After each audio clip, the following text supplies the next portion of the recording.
Let's talk about the tummy pooch, dad bod. I get this question a ton, and it's usually just because there's too much fat there. Changing your macros and your exercise habits takes care of that. And there's 4 layers of abs. There's the rectus abdominis, goes down the middle. That's the six-pack people see. And then there's 2 layers of obliques. And then the deepest layer is the transverse abdominis. The rectus abdominis makes you do this and this. Obliques make you do this. And the transverse abdominis makes you do this. The way to isolate the transverse is to just relax, let your stomach sink down in this position with a straight spine, and then pull it in. Let it sink down, pull it in.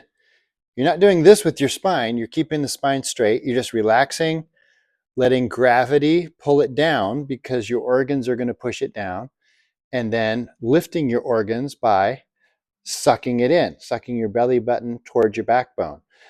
And the best frequency for this would be pulling in and holding 10 seconds as hard as you can, as tight as you can.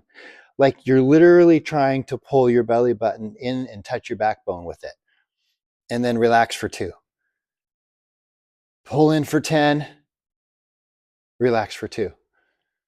Pull in for 10, relax for 2. At least for 2 minutes, but longer the better, until you get entirely annoyed, and then you're done. And it's going to burn. You might not be very sore the next day, but it's going to be a great workout to tighten up that transverse. Because when you have a really loose and weak transverse, the belly just falls out.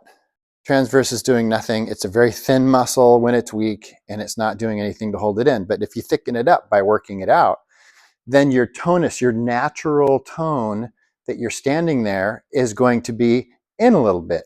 So even if you do have the dad bod and the tummy pooch, you can bring it in even without losing fat by tightening up that muscle.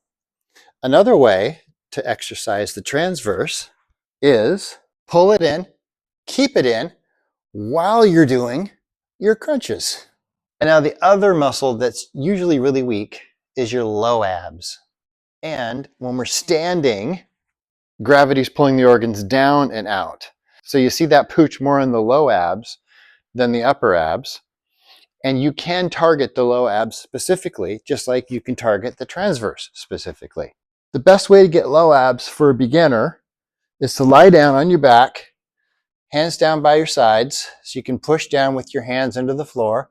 Legs are vertical, feet to ceiling. And now focus on your low back, heavy low back pushing down. And now as your feet come out, your legs come out, it's harder and harder to keep that low back down. So stop when you feel it coming up, hold there because that's your angle, and then focus on pushing that low back down.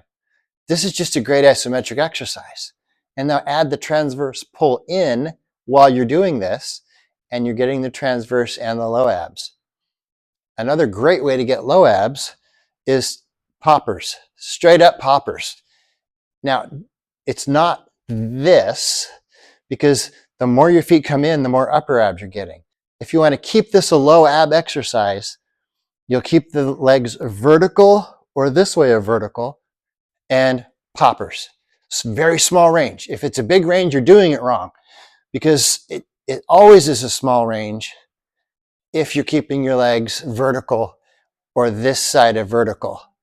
And you can do lots of variations of this. Poppers, holds, twists, flutter kick, crossovers, lots of things, but you're always making sure that you're pushing that low back down, because if there's any low back weakness, it can cause problems. So you just gotta be really careful and play it safe and don't overdo it. And then go until you're burning like crazy. If you're not burning like crazy and you're doing a whole bunch and you just get bored, it's because your legs aren't out far enough, or you're not keeping your low back down hard enough. There's a ton more we can talk about for the transverse and the low abs and abs in general, but that's a starter routine to start to pull everything in to strengthen up the low abs and the transverse. to get that flatter stomach. But again, losing that stomach fat is going to do you the most good. Yeah, buddy. And that's all I have to say about that.